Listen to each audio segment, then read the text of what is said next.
So I really appreciated that last meditation with the shimmering light, seeing objects as seeing the essence, the reality, the shimmering light.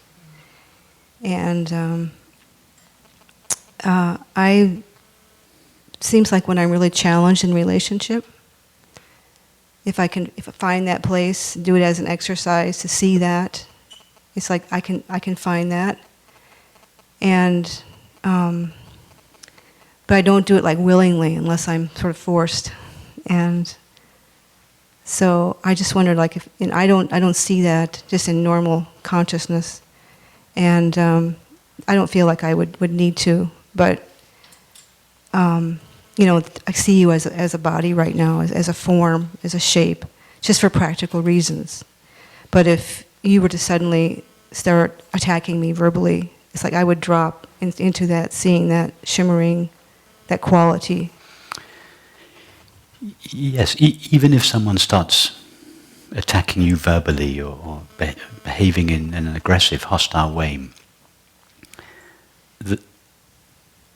all you know of that person, or indeed that situation, is a collection of thoughts, sensations and perceptions, and they all come equally shining with the light of pure knowing. However, that doesn't mean that you should just stand there smiling sweetly and saying to yourself and to the other person, well, everything is just shining with the light of awareness and I welcome it all naturally. No, that would not be the correct interpretation at the relative level. In fact, in some ways at the relative level we become more sensitive to behavior that is initiated by a sense of separation. And we don't have to engage with that. It's quite okay to say, no, I'm not engaging with that. You either stop or I leave. I'm not willing to respond, to correspond at that level.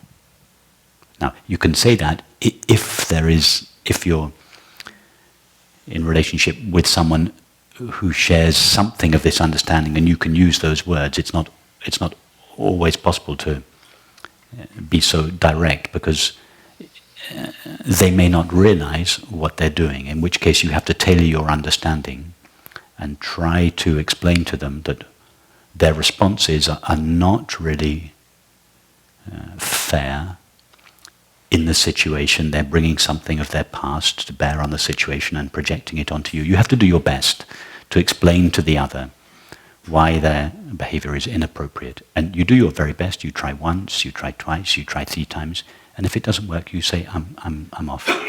I'm leaving. I'm not willing to do this. That wouldn't be a rejection coming from a separate self. It would be a response coming from intelligence. You don't have to relate to an ego.